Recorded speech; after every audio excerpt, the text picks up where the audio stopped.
Au cours des dernières semaines, de cette année, le Seigneur a préservé nos vies, tandis que des milliers de personnes qui ont célébré le Nouvel An, sont actuellement dans le cimetière silencieux, tandis que certains sont à l'hôpital, mais pourtant, vous et moi sommes tous les deux en vie aujourd'hui. Ce n'est pas parce que nous sommes parfaits mais plutôt par la miséricorde et la grâce de Dieu. Nous apprécions Dieu pour sa protection divine sur nos vies et nos familles, ainsi que pour la transformation de la vie quotidienne qu'il a opérée grâce à ce ministère de réveil en ligne. Les témoignages sont poignants et nous lui avons dûment attribué toute la gloire. J'ai également été témoin de sa formidable bénédiction sur la vie des frères. Mais cela m'a toujours touché le cœur lorsque j'ai examiné l'Église et que j'ai vu le manque de sérieux se dégager parmi les frères, se disputant le poste de direction de l'Église, convoitant l'argent, les femmes, le sexe et diverses sortes de péchés secrets.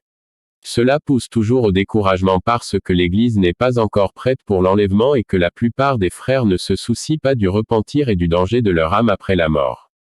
Actuellement, je ne sais pas la raison pour laquelle vous êtes dans l'Église mais vous devez comprendre que vous ne rajeunissez plus. Chaque jour, vous vous rapprochez naturellement de votre tombe et rien ne vous empêchera de mourir un jour, mais où avez-vous mis de côté pour passer votre éternité? Mon ami, la vie est vide et vide parce que rien ici sur terre ne dure éternellement. Vos études ou diplômes, votre emploi, vos titres ecclésiastiques, vos familles, vos enfants, votre mari ou votre femme se disperseront et vous abandonneront un jour. Ce jour fatidique où votre conjoint, vos enfants, vos parents, vos collègues ou vos voisins crieront votre nom, crieront et se lamenteront sur votre cadavre, mais sans qu'ils le sachent, vous êtes déjà en route vers un voyage mystérieux dans l'éternité. Dans un tel voyage, c'est soit vous vous voyez au paradis, soit dans le feu de l'enfer et à ce moment-là, tous les sermons, les messages de salut quotidiens inondés dans votre chronologie de médias sociaux, les pasteurs et les conseils de l'Église disparaîtront et vous verrez dans le jugement le plus terrible endroit de votre vie. Mon ami, le message sur la réalité du feu de l'enfer et de ses tourments d'horreur est littéralement destiné à vous, et non à cette âme à côté, parce que vous n'avez plus beaucoup de temps à perdre dans ce monde pourri et perverti. Le feu de l'enfer est une grande fournaise, et il a élargi sa bouche pour engloutir autant de personnes, qui se livrent actuellement à des péchés secrets. Peu importe les années que vous avez passées dans le ministère, ou votre dévouement spirituel dans le domaine missionnaire, le feu de l'enfer n'a pas perdu espoir en vous. Vous pouvez toujours vous retrouver en enfer si vous ne faites pas attention parce que vous n'êtes pas un ange. L'enfer ne peut pas être complet sans un chrétien rétrograde. Vous ne portez pas de boucles d'oreilles, de pantalons pour femmes, de maquillage, de dentelles au cou et d'accessoires élaborés, mais vous utilisez toujours du caoutchouc et de la laine pour tresser vos cheveux. Qu'est-ce que cela vous fait? Vous ne forniquez pas, ne volez pas, ne convoitez pas, ne gardez pas de méchanceté, mais vous continuez à bavarder et à calomnier les autres, qu'est-ce que cela fait de vous? Vous ne buvez pas d'alcool, ne vous habillez pas de manière impudique, ne vous battez pas et ne vous disputez pas, mais nourrissez toujours de la haine et de l'amertume, qu'est-ce que cela fait de vous? Vous assistez à des veillées nocturnes, êtes ponctuel dans la communion fraternelle à l'église en milieu de semaine, fervent dans la prédication de l'évangile, mais vous mentez toujours, qu'est-ce que cela fait de vous? Vous êtes un leader renommé dans votre église, respecté et honoré, mais vous convoitez toujours des hommes et des femmes, qu'est-ce que cela fait de vous? Psaume 9h17, les méchants seront transférés en enfer, et toutes les nations qui oublient Dieu, l'enfer ne peut être complet sans engloutir les compromisseurs dans l'Église, qui refusent d'embrasser la repentance et de confesser ses péchés secrets alors que la grâce abonde encore. Par conséquent, si vous souhaitez rester des compromisseurs dans l'Église ou si vous souhaitez embrasser le véritable salut aujourd'hui, je ne peux pas vous obliger à faire un tel choix parce que la vie est personnelle et que vous opérez actuellement selon un libre choix de vie. De plus, si vous persistez à demeurer dans votre péché secret, gardez ceci à l'esprit, si vous manquez le paradis, vous serez certainement parmi les chrétiens qui seront condamnés en enfer parce que l'enfer ne peut pas être complet sans les rétrogrades, les commérages, les lubriques et les amoureux de choses de ce monde et y compris les prédicateurs et pasteurs trompeurs, vous vous dirigez vers l'enfer dans le péché. Il y a de nombreuses années, je vivais ma vie dans l'ignorance du châtiment éternel du péché, même si je vais souvent à l'église, cela ne fait pas de moi un chrétien ni une issue de secours à la punition de Dieu pour le péché. Cependant, par la miséricorde infinie de Dieu sur ma vie, il a exposé ma connaissance au châtiment éternel du péché en enfer. Quand je vois l'horreur et la douleur de l'enfer, j'ai versé d'horribles larmes pendant plusieurs jours. En fait, j'ai paniqué et j'ai eu très peur parce que ce que je voyais en enfer était horrible. L'ensemble du problème du monde ne peut pas être comparé à une minute passée dans un donjon de l'enfer. Si peut-être vous vous considérez comme chrétien et que vous saviez sincèrement que votre vie est encombrée de haine, de mensonges, de luxure, d'amertume, de manque de pardon, d'arrogance, de colère, de fornication, de masturbation, de pornographie, de commérage, de supposition ou quoi que ce soit d'autre.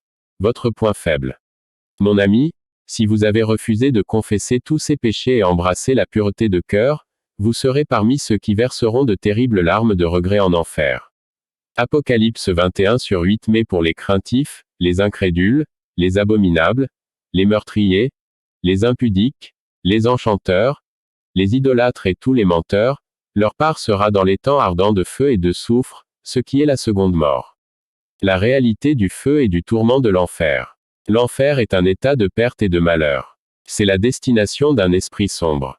Que ce soit un homme ou une femme, personne ne peut échapper à un tel royaume.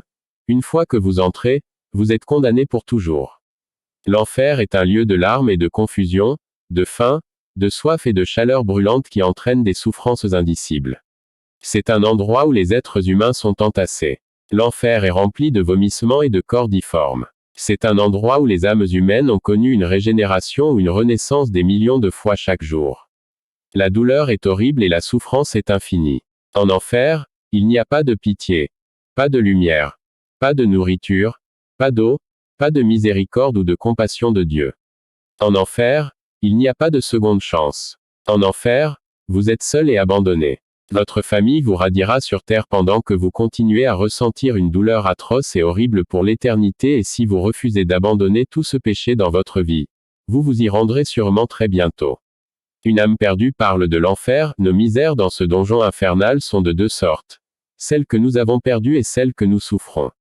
Je parlerai d'abord de ce que nous avons perdu. 1. Dans ce triste lieu sombre de misère et de chagrin, nous avons perdu la présence du Dieu toujours béni. C'est ce qui fait de ce donjon un enfer. Même si nous avions perdu 1000 mondes, cela ne serait pas aussi important que cette plus grande perte. Si seulement nous avions ici le moindre aperçu de sa faveur, nous pourrions être heureux. Mais nous l'avons perdu à cause de notre malheur éternel. 2. Ici, nous avons également perdu la compagnie des saints et des anges, et à la place nous avons plus que des démons tourmenteurs. 3. Ici aussi, nous avons perdu le ciel, le centre de la béatitude. Il y a un gouffre profond entre nous et le ciel, de sorte que nous en sommes exclus pour toujours.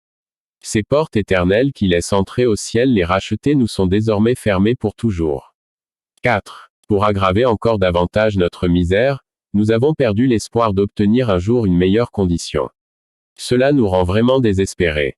Eh bien, que nos cœurs se brisent maintenant, puisque nous sommes tous deux sans espoir ni aide. C'est ce que nous avons perdu, et si nous pensons à ces choses, cela suffit à déchirer et à ronger à jamais nos misérables âmes. Pourtant, oh, c'était tout ce qu'étaient nos tourments. Mais nous sommes aussi tourmentés par la souffrance et la douleur, comme je vais essayer de vous l'expliquer maintenant. Premièrement, nous subissons divers tourments. Nous sommes tourmentés ici de 1000, non, 10 000 manières différentes. Ceux qui souffrent sur terre ont rarement plus d'une affliction à la fois.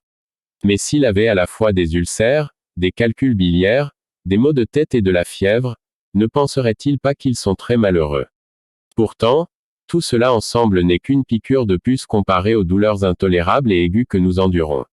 Ici nous avons toutes les souffrances de l'enfer. Voici un feu inextinguible qui nous brûle, un lac de soufre brûlant qui nous étouffe toujours, et les chaînes éternelles qui nous lient. Ici, il y a une obscurité totale qui nous effraie, et un ver de conscience qui nous ronge éternellement. N'importe lequel de ces tourments est pire à supporter que tous les tourments que l'humanité a jamais ressentis sur Terre. Mais nos tourments ici sont non seulement variés, mais aussi complets. Ils affligent toutes les parties du corps et tourmentent toutes les puissances de l'âme. Cela fait de ce que nous subissons la pire des tortures. Dans les maladies dont souffrent les hommes sur Terre, même si certains membres de leur corps souffrent, d'autres parties ne souffrent pas. Ici, c'est différent. Chaque membre de l'âme et du corps souffre en même temps. Nos yeux sont ici tourmentés par la vue des démons qui apparaissent sous toutes les formes horribles et les apparences noires que le péché peut leur donner. Nos oreilles sont continuellement tourmentées par les cris continus des damnés. Nos narines sont étouffées de flammes sulfureuses, nos langues avec des ampoules brûlantes, et tout le corps est roulé dans des flammes de feu liquide. Tous les pouvoirs et facultés de nos âmes sont également tourmentés ici. L'imagination souffre des pensées de notre douleur présente et du souvenir du paradis que nous avons perdu. Nos esprits sont tourmentés lorsque nous nous souvenons de la folie avec laquelle nous avons passé notre précieux temps sur terre. Notre compréhension est tourmentée par les pensées de nos plaisirs passés, de nos douleurs présentes et de nos chagrins futurs, qui doivent durer éternellement. Et nos consciences sont tourmentées par un ver qui nous ronge continuellement. 3. Une autre chose qui rend notre misère si terrible est la gravité de nos tourments. Le feu qui nous brûle est si violent que toute l'eau de la mer ne pourra jamais l'éteindre. Les souffrances que nous souffrons ici sont si extrêmes qu'il est impossible à quiconque, sauf aux damnés, de les connaître. 4. Une autre partie de notre misère est l'incessance de nos tourments. Aussi divers, aussi complets et aussi extrêmement violents soient-ils, ils sont aussi continus. Nous n'avons aucun repos avec eux. S'il y avait un peu de détente, cela pourrait être un certain soulagement. Mais nos tourments ne s'apaisent pas, et ce que nous souffrons maintenant, nous le souffrirons pour toujours. 5. La société ou l'entreprise que nous avons ici est une autre partie de notre misère. Les démons tourmenteurs et les âmes tourmentées sont notre compagnie. Des cris épouvantables, des hurlements et des injures effrayantes sont notre conversation continuelle en raison de la férocité de notre douleur. 6. L'endroit où nous nous trouvons augmente également nos souffrances. C'est l'achèvement de toute misère, une prison, un donjon, un gouffre sans fond, un lac de soufre, une fournaise de feu qui brûle pour l'éternité, l'obscurité des ténèbres pour toujours. Et enfin, l'enfer lui-même. Un endroit aussi misérable qui ne fait qu'accroître notre misère. 7. La cruauté de nos bourreaux est une autre chose qui ajoute à nos souffrances. Nos bourreaux sont des démons en qui il n'y a aucune pitié. Tandis qu'ils se tourmentent eux-mêmes, ils prennent encore plaisir à nous tourmenter. 8. Toutes ces souffrances que j'ai racontées sont très douloureuses. Mais ce qui les rend le plus douloureux, c'est qu'ils le seront toujours pour toujours. Toutes nos souffrances intolérables dureront pour l'éternité. Éloignez-vous de moi, maudit, dans le feu éternel, voilà ce qui résonne continuellement à mes oreilles. Oh, que je puisse annuler cette phrase fatale. Oh, s'il n'y avait qu'une infime possibilité de salut. C'est la situation misérable dans laquelle nous nous trouvons et dans laquelle nous serons pour toujours. Mon ami, vous venez de lire un récit vrai et une confession du cri de la foutue âme en enfer. Frère, l'enfer n'a aucune pitié. L'enfer n'a aucun respect et ne se soucie jamais de vos exploits terrestres ou de vos droits à l'Église. L'enfer est méchant et terriblement scandaleux et parfait en tourment. En ce moment de votre vie chrétienne, êtes-vous sérieusement sûr que votre nom est écrit en gras dans le livre de la vie, ou peut-être que vous allez simplement à l'Église pour le plaisir? Mon conseil est le suivant. Assurez-vous d'avoir examiné vos styles de vie secrets chrétiens actuels et assurez-vous qu'aucun iota de péché n'est trouvé en vous. En enfer, il n'y a ni eau ni paix de vie. En enfer, les âmes sont oubliées et exclues pour l'éternité de la miséricorde de Dieu. En enfer, les relations amoureuses, les amis et les collègues sur terre ne se soucieront jamais de la souffrance de leurs défunts en enfer. La seule façon d'y échapper est d'embrasser la repentance à travers Christ et d'éviter toute forme de péché, car celui qui est coupable d'un seul péché est définitivement coupable de tout parce que le tourment naturel de l'enfer est pour l'éternité. Par évangéliste Paul.